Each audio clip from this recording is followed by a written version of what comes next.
Bonjour à tous. Aujourd'hui, vous avez en face de vous deux Pocket Pen. Celui qui est bleu, j'en ai fait la revue il y a peu, consultable sur la chaîne YouTube. Je n'avais pas été très satisfait de ce Pocket Pen, le Hongdian M1. Aujourd'hui, je vais faire une revue du Hongdian M2, tout en sachant que ces deux stylos sont approximativement au même prix. Ce Hongdian M2 est ici de couleur marron. Il existe d'autres teintes, le bleu, le gris et le vert.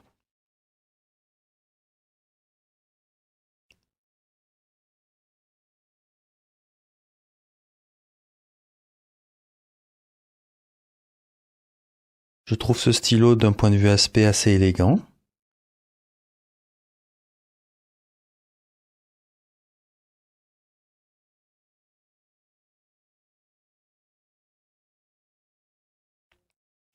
Nous avons droit à un logo en haut du capuchon.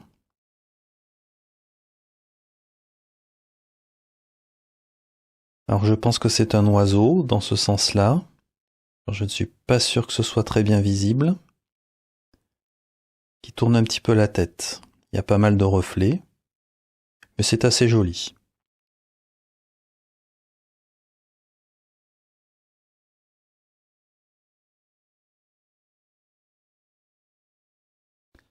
Alors le clip. Alors, je suis très satisfait du clip et je suis très content que Hongdian ait utilisé le même clip que sur ce stylo, car ce clip est vraiment très bien. Souple, impeccable. On peut un petit peu l'activer d'ici, même si je pense qu'à la base, cette zone-là n'est pas faite pour ça. Mais en tous les cas, il est très fonctionnel, impeccable. Je note ici que l'insertion de l'anneau du clip est très bien faite. Je ne sens pas d'aspérité ou vraiment très peu. Le stylo a l'air d'être fait en aluminium.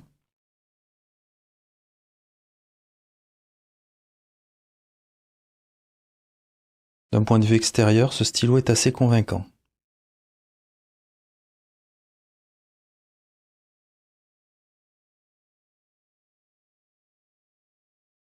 Je l'ouvre.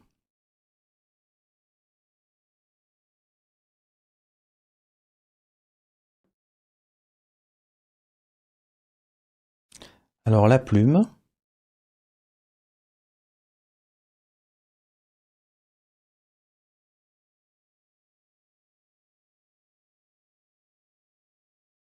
Alors il n'y a pas la sérigraphie habituelle des plumes Hongdian dessus. Donc on verra ce que ça donnera à l'écriture.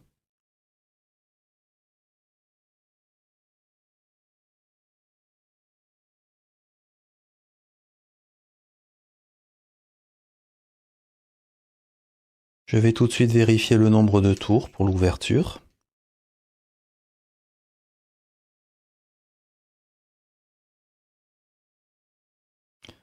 Un presque et demi. Alors chose amusante, c'est comme pour le M1. Le M1, quand on ouvrait comme ça le stylo, le capuchon, je veux dire, tombe littéralement. Et là, c'est un petit peu pareil.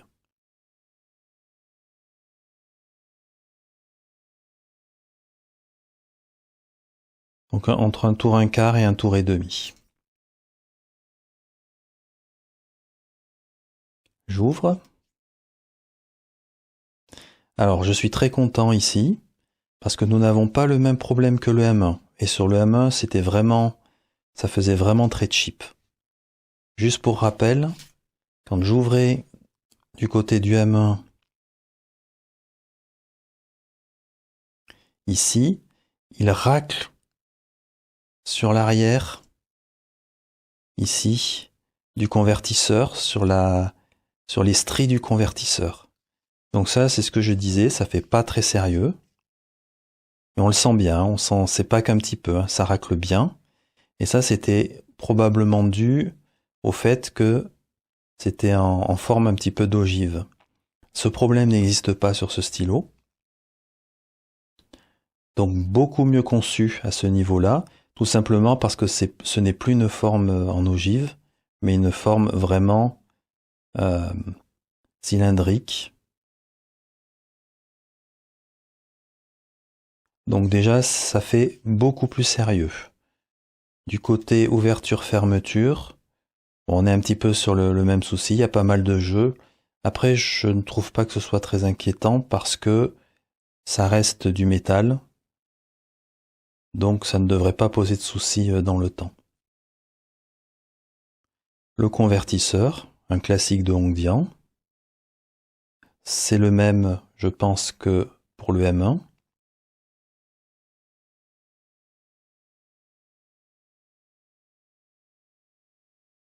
À noter toujours, appréciable, un joint en caoutchouc ici, qui joue un peu le rôle d'un petit amortisseur à cet endroit-là, même si le joint est quand même relativement petit. En tous les cas, ce stylo est mieux conçu que le M1. Et là, pour son prix, je le trouve tout à fait bien. Je ne vois pas de défaut si on considère son prix.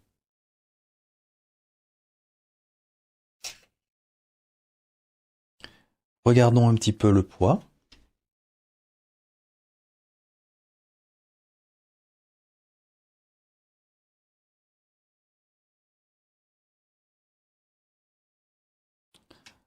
Alors le poids total, nous sommes à 24 grammes, ce qui est tout à fait correct, avec un capuchon à presque 12 grammes. Donc nous avons à peu près la moitié sur le corps et la moitié sur le capuchon. Voilà. Juste pour comparaison, on est, si je me rappelle bien, dans les mêmes ordres de grandeur. Voilà, un petit peu moins, 21-22 pour le M1, avec un capuchon à presque 10. Donc on est à peu près sur la même chose en termes de poids, 1 ou 2 grammes près. Nous allons maintenant comparer les longueurs. Alors je sors comme toujours le Lamy Safari. Donc évidemment, ça n'a pas trop de sens de les comparer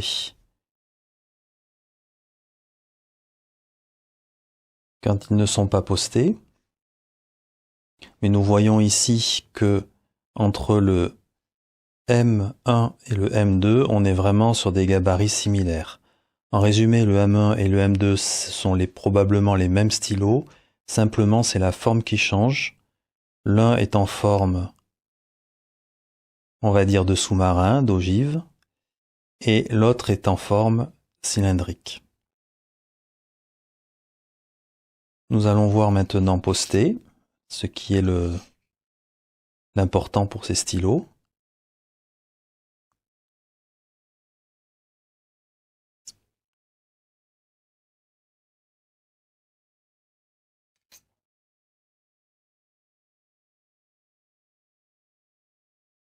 Et nous allons comparer au Lamy directement comme ceci.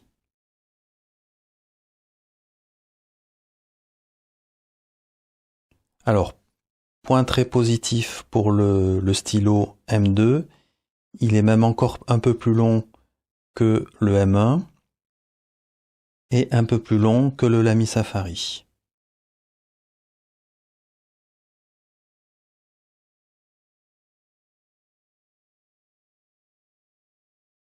Au niveau confort,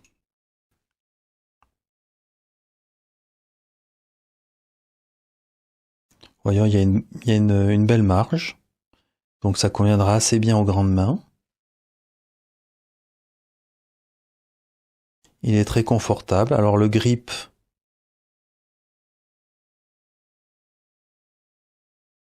le grip n'est pas très grand, bien entendu. En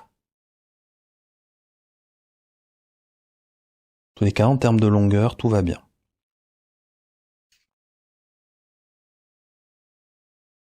Mettons de l'encre dans le stylo.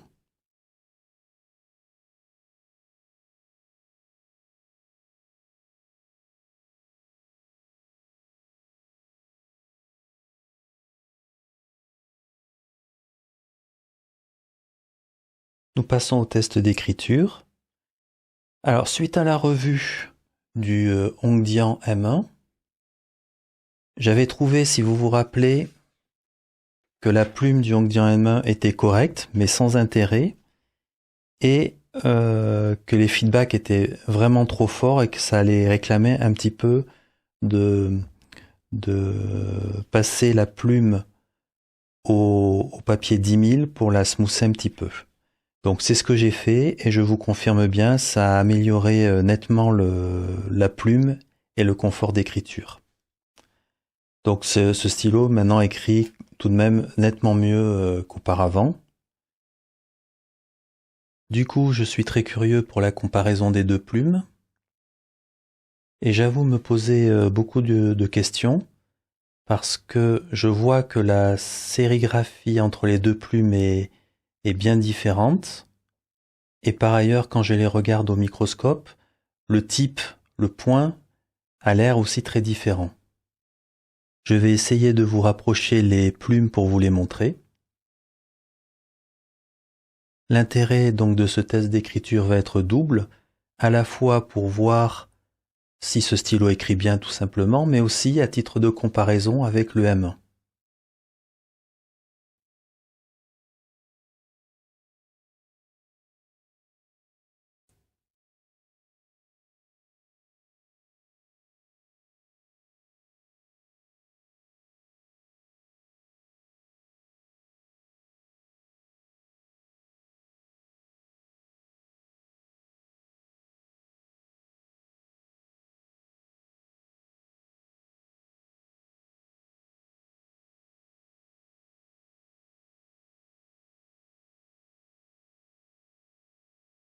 Ce que je dirais à propos de ce test d'écriture, c'est que cette plume écrit très bien.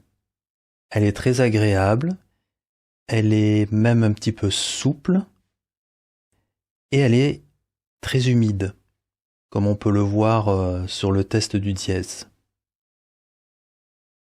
Si je compare par rapport au M1, c'est un peu le jour et la nuit. Elle est bien meilleure, cette plume, dans le M2. Ce que je constate aussi, c'est que la plume du M2 a un trait plus large. Alors que la plume du M1 était très sèche, la plume du M2 est très humide. Pourtant, dans les deux stylos, dans les deux cas, nous avons affaire à deux pointes fines, de même dimension en théorie. Pour livrer mon impression finale, je n'ai pas eu l'impression vraiment d'écrire avec la même plume lorsque je compare entre le M1 et le M2. Juste avant de passer aux likes-dislikes, j'avais envie de tenter une petite expérience. Tout d'abord, on a vu que posté, la longueur des stylos était différente.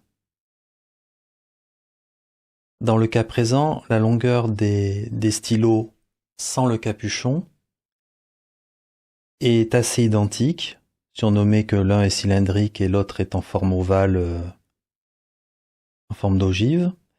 Par contre, le grip a l'air identique. Donc j'avais envie de tester juste pour voir si on pouvait inverser les deux grips.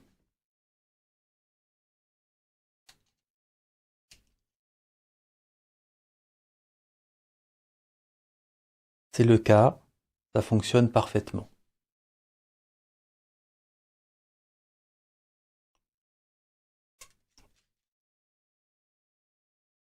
On va essayer de ce côté-là.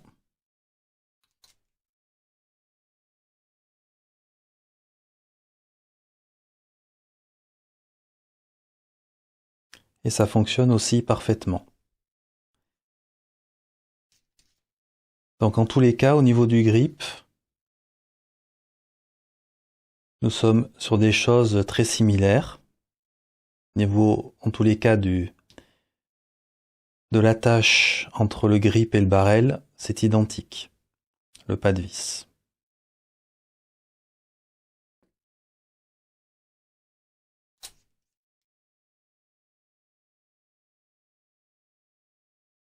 Nous allons donc passer maintenant aux likes et dislikes.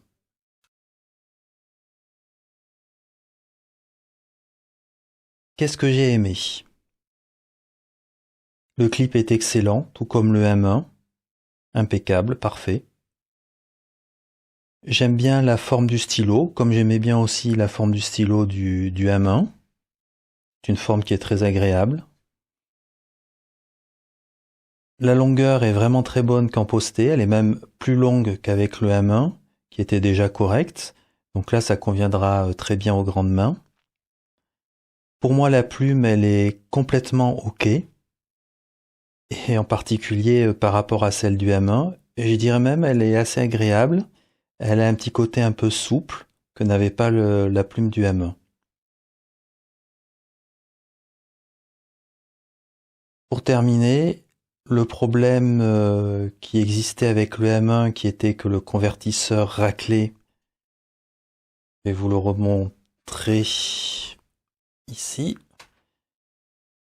que le convertisseur raclait au niveau du barrel chaque fois qu'on le vissait et qu'on le dévissait. Ce problème-là n'existe pas. Bon, ce qui était un petit peu évident, puisque de par la forme, ici, le convertisseur raclait dû au fait que le cylindre était arrondi en bout, et donc le convertisseur racle ici. Ici, il ne racle pas parce que le cylindre est complet.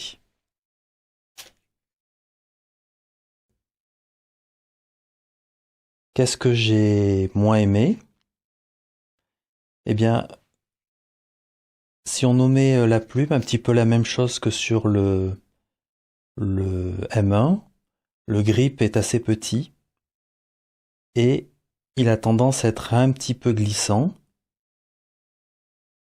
Alors le côté glissant est compensé par la forme ici, la forme du grip, donc qui bloque bien, mais par contre c'est valable que si vous avez tendance à écrire avec les doigts relativement proches de la plume. Or je sais que sur des plumes de cette longueur, certaines personnes ont tendance à monter un petit peu les doigts le long du grip. Et c'est là que les problèmes risquent de se produire. Si vous écrivez près de la plume, a priori vous ne serez pas gêné par le côté glissant. Par contre, il reste assez petit. Donc les grosses mains avec des gros doigts, je suis pas sûr que ça se passera extrêmement bien. Je voudrais terminer par quelque chose. Alors tout d'abord, si je dois comparer entre le M1 et le M2, c'est clair que le M1 je l'emporte avec moi, le M2 pardon, je l'emporte avec moi, et le M1 je vous le laisse. Parce que vu la plume et vu le problème du barrel, du corps du stylo qui frotte contre le convertisseur, ça ne donne pas forcément envie d'avoir ce stylo avec soi. Alors que le M2, aucun souci. Je l'emporte avec moi, il écrit très bien, j'aime bien sa forme, il a l'air correctement construit. Bon, il y a à parier avec le temps que, à force de poster, on va avoir ici des rayures, mais ça c'est un petit peu la loi de tous les stylos en aluminium. Je n'ai vraiment aucun problème, je trouve ce stylo-là très bien. Par contre, j'ai un commentaire à faire sur les plumes, parce que je me pose toujours des questions sur la plume du M1 et la plume du M2. Parce que si je les compare, la plume du M2 écrit un petit peu plus épais, elle est beaucoup plus humide, elle est plus souple et elle a plus de nerfs. En résumé, il y a une claire différence entre ces deux plumes. Maintenant, je vais rentrer dans les supputations. J'ai l'impression qu'il y a un peu les mêmes différences entre ces deux plumes 5, entre la M1 et la M2, que ce qu'il y avait en termes de différence entre les anciennes plumes Ongdian de taille 6 et les nouvelles plumes Ongdian de taille 6. En résumé, elles étaient plus rigides auparavant et beaucoup plus souples aujourd'hui. Ce qui pourrait faire intuiter que la plume du M1 est une ancienne plume Ongdian. Alors, est-ce que j'ai eu une ancienne plume Ongdian parce que c'était les seuls disponibles qu'il y avait sur le M1, ou est-ce que le M1 héritera toujours des anciennes plumes Ongdian, alors que le M2 hériterait des nouvelles plumes Ongdian? Ce que je suppose personnellement, c'est que le M1 finira par hériter des nouvelles plumes Ongdian, puisqu'on a vu apparaître les Blade et Long Knife sur ce modèle de stylo. Mais tout ceci, ce ne sont que des interrogations. La seule chose que je vois aujourd'hui sur les deux modèles que j'ai, c'est que j'ai deux plumes qui fonctionnent de manière et qui écrivent de manière très différente. Alors, est-ce que c'est des problèmes de manufacturing de plumes et des grosses variabilités sur la production, ou est-ce que c'est vraiment un problème d'anciennes et de nouvelles plumes? Je pense que seul l'avenir nous le dira. Je vous remercie pour votre attention. À bientôt.